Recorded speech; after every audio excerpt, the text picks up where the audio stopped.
Hej och välkomna till ett nytt avsnitt där jag samtalar med Jeppe Strid, Hundägarskolan, om det mesta i hundvärlden. Jeppe, idag vill jag börja med en generell fråga. Du måste ju under alla du har utbildat i 40 år och jobbat mycket med hundar. Du måste ju fundera lite grann på vad är det som gör hunden så speciell för människan? Du nämnde tidigare att hur många hundar finns det i Sverige? Cirka 1 miljon. Cirka 1 miljon, ja. Vad är det som gör att hunden har fått en sån status i samhället eller finns så? Jag tror att det är att hunden är, den är kravlös på något vis. Den är hos mig, den är nära mig, den är positivitet, den ställer inga dumma frågor. Den känner om jag mår dåligt en dag och sådär. Man får en väldigt intim faktiskt känsla med en hund. Man sitter och klappar dem i tv-soffan och den möter en glatt när man kommer hem och sådär. Så det är inte så svårt att förstå att man får en väldigt djup grej. Och det är så att så fort man har de djupa, goda känslorna så är det ganska svårt att liksom också förstå att man måste ha riktmärke och ramar kring det förhållandet. Det är väl där skon klämmer. Ja, och många jobbar ju med sina hundar. Många tränar olika grejer både på fritid och vissa gör det ju i jobbet ju, med polishundar och annat. Så att, är det samma grund, tycker du, i utbildningen som ska sitta där, liksom det här med grundlydnad? Eller är det... Ja, alltså om du tar till exempel tjänstehundar, vi tar poliserna som har sina tjänstehundar. Så ena dagen så ska de ligga lugnt och stilla med sin förare på en fotbollsmatch när en massa folk kommer och skrika, sjungande och med flaggor och sådär. Och nästa dag så ska den skingra en demonstrationsgrupp framför sig och ligga framför och bara gå med käften och skingra folk. Så att ett fundament måste vara så planterat och så passat. Nu vet att nu är det lugnt och stilla. Nu ska vi koppla av här. Nu måste vi agera för att skingra de här folket. Så, exempelvis på en tjänstehund. Och samma med din jakthund. Nu ska vi gå och plocka svamp, du och Marita i skogen. Och nu ska vi jaga. Samma skog, samma område. Så att ett fundament måste vara så stabilt som man kan liksom vara på alla sätt med sin hund. Och den förstår att nu gör vi så, nu gör vi inte så. Folk har inte förstått flockmentaliteten. När det gäller parning exempel, det finns faktiskt vissa högt utbildade folk i vårt samhälle inom det här med hunderi som påstår att det finns ingen hierarkisk ordning. Men om inte flocken jagar samtidigt när de ska göra det koordinerat så kan de aldrig föda upp en kull valpar i flocken. Då dör flocken efter en tid. Får inte bästa gener plats i tiken av bästa hane som ligger på topp, likaså, då får man sämre och sämre avel. Kan man inte styra aggressionen i flocken så de inte slåss, eller att låta dem slåss för att se vem som blir nästa motståndare om man är på det hållet, så kommer alla slåss i flocken hela tiden. Så det där snacket med att så kallade slipsnissarna påstår att det inte finns hierarkisk ordning, då vet man inte vad man pratar om. Då har man aldrig sett praktiken. Vilken hundrastgård som helst kan man gå in och titta i. Släpp in 10 hundar. Det första man gör det är att sätta könsprägeln. Vem är tikar, vem är hanar? Nästa, vem ska bestämma här på den närmaste timmen? Det är det första man gör. Det där med samförstånd och samarbetsvilja, det kommer när rangordningen är satt. Då fungerar det, men inte innan. Okej, från hunden då till hundägaren. Vem söker sig till dig som deltagare? Jag skriver lite krasst. När folk söker sig till mig så skriver jag att allmän information. Om du inte är villig att ändra på din personlighet så att det passar hunden i fråga, tåler kritik och har humor, behöver du inte läsa nedanstående. Bara för att sålla. För att om folk säger att det är så trevligt hos Jeppe och det är bara kul och allting, ja då får jag liksom 18 sådana på parkeringen som står så här. Ja, det ska vara kul att gå här. Och jag har inte plats till dem. Jag vill ha folk som kommer hit, de får ha hur mycket problem de vill, men de ska vara fokuserade. Vilken samhällsklass? Ja, liksom, utan att skryta så kan jag säga att Zlatan har flugit upp här med sina hundar från Italien för många år sedan och tränar privat. Och jag har liksom folk i Näsgård som bara har en gårdshund och så vidare. Så att jag har alla kategorier. Men det är en sak gemensamt. Vi vill bli bättre.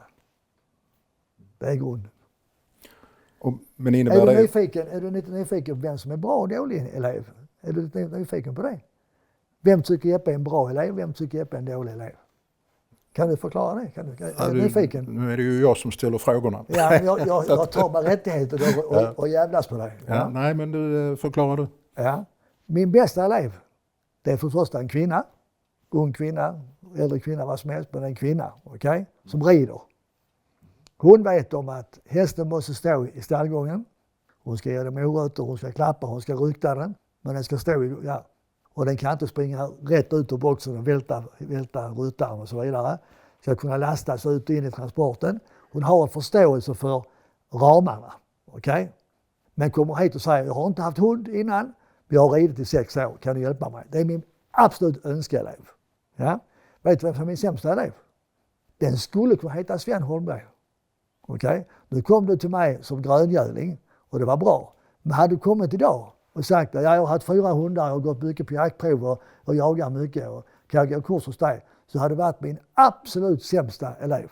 Okej? För då har hela huvudet full av missuppfattningar. Har du gjort på dina andra 4 hundar som du kanske inte lyckas med allihopa, men ändå, ja, men det har jag gjort och det har jag gjort och det har jag gjort. Då ska jag först rensa den hårddisken som sitter längst uppe på dig och stoppa in nytt. Det är mycket lättare att ha en som kommer in liksom så här, lär mig någonting. Och ofta är det en kvinna. Jag har mer kvinnor här som kommer på kurs än jag har män. Och många som kommer hit här kommer med jakthunden för maken ska jaga, men jag ska gå med hunden. För han vill inte ta kritik och han vill inte fråga. Det finns också manliga och kvinnliga frågor, har du tänkt på det? När en kvinna frågar så säger hon så här, ja, när min hund gör så här Jeppe, vad ska jag då göra? Det är en kvinnlig fråga. När mannen ställer samma fråga, vet du vad han säger då? När en hund gör så, vad gör man då? För det är inte hans hund ju. Det är bara när en hund gör så. Lite komiskt, men jag har sett det i 40 år och det fungerar fortfarande så. Så vi män är inte speciellt lätta att lära. Tack för den. Du har i tidigare avsnitt varit inne på att hundhållning har blivit dyrt. Att man pratar om att en hunds livstid man lätt kommer upp till 200 000 kronor inklusive allt med valpkostnader, veterinär och försäkringar. Vad ser du att detta är på väg att kunna bli en klassfråga? Om man nu får använda den terminologin. Det har blivit en klassfråga. Det har blivit så att har vi råd att skaffa hund? Har vi råd att ha hund? Och det här som jag sa innan i den tidigare intervjun, att vi har 2 sidor av alla medaljer. Och här finns en bra sida med det här och en mycket stor dålig sida. Och om vi prövar det som är bra så är det att man tänker sig för innan man bara skaffar hund. Och det är alltid positivt. Eftertanke innan man gör någonting är alltid positivt. Och liksom inte bara köper hundar till höger och vänster och inte kan sköta dem och så vidare.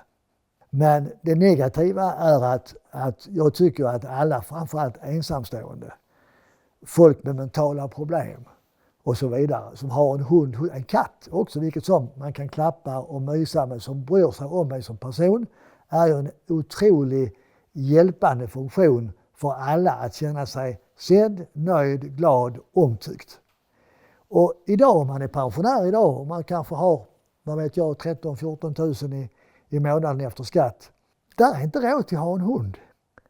När man lägger ihop alla kostnader för vad en hund kostar. Och det är synd. Det är väldigt synd. Men där är vi idag, tyvärr. Om man ställer en sån lite drastisk fråga, vad är det mest kontroversiella inom hundhållningen idag? Så som vi har den i Sverige. Vi vet till exempel att det finns falanger och att man har teorier hit och dit, mjukt, hårt och så vidare. Säger du liksom att är det något som hämmar hundhållningen generellt eller är det utvecklande? Ja, det tror jag absolut. Om jag köper en hund och läser väldigt mycket på nätet och läser många böcker som jag läser och använder orden på en slipsnissarna har skrivit. Och läser vad de skriver som aldrig har visat i praktiken. Och jag är gröngöling själv. Det är klart att jag tar till mig, för de har skrivit böcker med författare, de kan det här. Men det har aldrig fungerat i verkligheten. Men jag läser den då. Det är klart att det är ett minus i en start som hundägare. Och det förstår man. Omvänt, om man säger att, om du intervjuar mig och säger att när man har hund, Jeppe, berätta vilka ingredienser man måste ha när man har hund. Så säger jag kort, på och av. Kärlek, motivation, omtanke, respekt, krav, säger jag. Jaha, säger man då. Så pratar du med en annan. Ja, vi sysslar bara med motivation och bara med positiv förstärkning och bara med allting. Vilket väljer man? Man väljer den lätta vägen. Då tar man ju det som bara är positivt. För man har inte förstått att jaktinstinkt, könsdrift och aggression kan man inte arbeta på det viset med. Men du faller in i den grejen där. Så det är väl en stor klyscha. Att alla har en tendens att välja lättaste vägen innan man vet om den lyckas eller ej. Och det vet man inte när man börjar med hund. Du har ju rest en del inom hunderiet och du har utbildat i andra länder också. Ja. Ett flertal gånger. Ser du att svensk hundhållning och syn på hunden går den i takt med det internationella eller det du har sett? Jag kan ju säga att man är mer strikt i många andra länder än man är i Sverige. Både när det gäller barnuppfostran och hunduppfostran och liknande. Det kan jag nog säga, det är mer rakare linjer, mer förståelse för raka linjer. Men tittar man på exempelvis här hemma så kan man ju se tydligt att den som jagar exempelvis, den som är mycket i naturen och vet om att hunden kan störa viltet omkring och allt sånt där, den har ju större förståelse för att man måste ha ramar för att kunna ha en hund lycklig och lös. Okay? Men desto närmare du kommer stan, tätorten stan, desto mindre förståelse är det, för att då är det mycket rullkoppel och selar. Och jag sa det, att ha sele på en hund, bortsett från spårsele eller dragsele som man använder i yrket, va? Så är det som att gå runt med en handväska. Det är ju massor av folk som går runt med selar och lyfter runt sina hundar som en liten handväska. Har ju ingenting med hundhållning att göra. Jag vill inte ha sele på hunden. Jag vill ha halsband, jag vill ha koppel, jag vill ta bort halsband, ta bort kopplet och få ett mentalt koppel. Då har jag en lycklig hund som är lös. När du då ser tillbaka på allt som du har varit med om under alla de här åren, vad är grundreflektionen och vart är du på väg? Ja, vad jag är på väg är det väl bara en som vet och han pratar inte med. Så att säga. Men visst finns det saker och ting som jag ångrar på sitt vis. Men om du frågar det stora hela, min vänskap med dig exempelvis och alla andra, jag känner ju folk i alla samhällsklasser med bra relationer och så vidare på grund av hunderiet. Så att det har varit otroligt berikande för min del och familjens del. Och vad händer då? Hur ser hundägarskolans framtid ut? Jag är så lyckligt lottad så att Sally, som är otroligt duktig och har gått med mig sedan hon var liten, har visat intresse för att ta över. Och jag vet också att Sally kommer ut att ta över verksamheten på ett helt annat sätt än jag har kört den. Hon är mer pedagogisk och mer lugnande och har inte så lätt för att idiotförklara folk som jag har.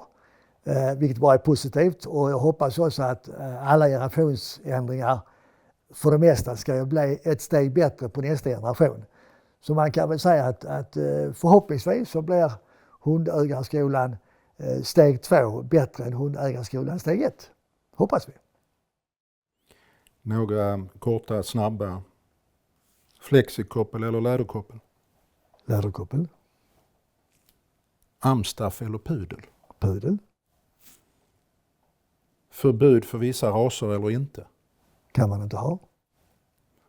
Godis eller beröm? Beröm. Hund i sängen eller inte? Valfritt. Tack Jeppe. Det har varit ett trevligt avsnitt och vi ser vad som kommer mer. Tack. Tack själv.